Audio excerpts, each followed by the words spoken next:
I went through this routine every morning in Chiang Mai, but this morning is not like the others. I'm nervous this morning. The story I'm about to film is the whole reason I came to Thailand in the first place.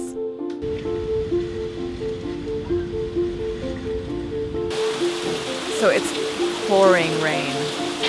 What can I do except laugh it off? It hasn't been raining the entire time that we've been in Thailand. And the one day, the one story that I care so much about and I'm like nervous to get right.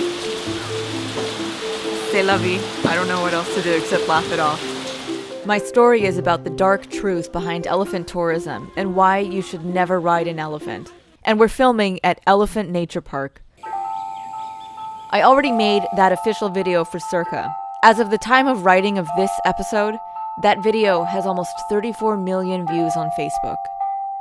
Clearly, this is an issue that resonates with people. People care about what happens to wildlife. So this video, the one you're watching now, this is the behind the scenes of the making of that viral video. Now to tell that whole story, I have to go backwards first. I've mentioned before my trip to Thailand, my first one, when we came in 2011. And it was during that trip, Evan and I volunteered at Elephant Nature Park. I want an elephant farm. Oh my god. This park is owned and operated by a Thai woman named Lek, who we met when we were there. I was in awe of Lek and what she had accomplished at this park. I even tried to make a few videos back then, but my craft still had a long way to go. So this big girl right here is one of my favorite elephants at Elephant Nature Park. Her name is Jokia. But it was at that time, way back in July 2011, that I made it my goal to one day return and do a real story on this woman and this place.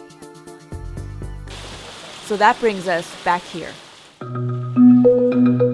Our day started off with some waiting for the rain to subside, waiting for the volunteers to get through their morning, and luckily for me, Elephant Nature Park is also home to many other animals, including cats. I'm waiting to interview Luck. And in the meantime, I'm playing with the cat. Steal this one!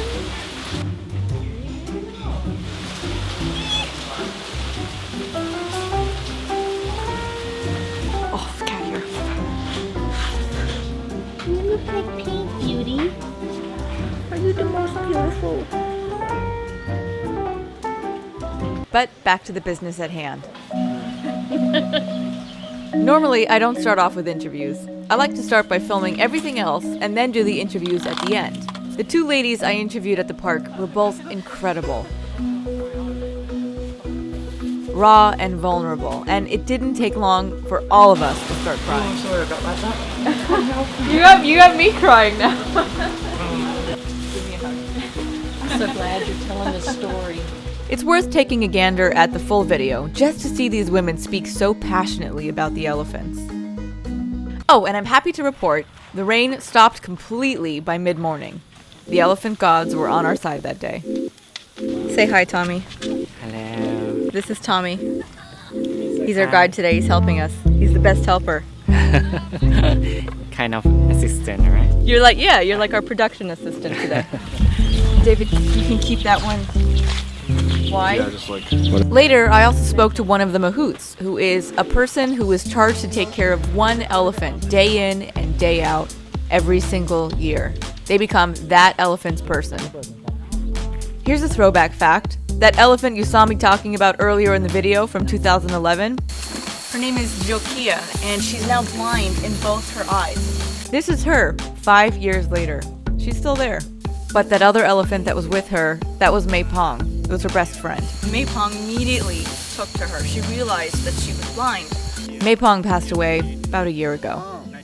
The second half of the day is when I finally got to talk to Lek. And sometimes I can sit down, I can sleep. Because you're always going, When I in the car 1 hour. This moment, right here, 5 years in the making. I didn't tell you, but 5 years ago, I came and I was volunteering here. Oh, really? Yeah. So, Lek, what can I say about her? She's this tiny woman. Seriously, she can't be more than like 5 feet tall. And yet you can tell she is the commander of this ship, so to speak. It makes you want to listen to her and follow her around. which is exactly what I did. And the elephants do that too.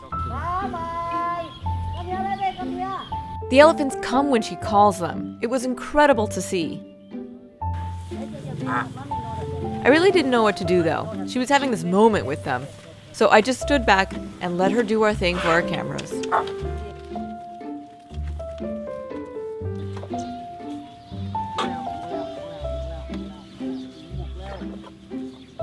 Fast forward a few weeks to editing that story.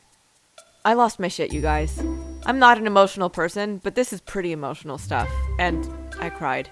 Stupidly, I forgot to turn on my mic here, but maybe that's for the best. Evan heard me crying from upstairs. That was embarrassing enough. Next time, hill tribes and roller coasters in the jungle. Oh, I don't know how fake this is with my camera. God damn it.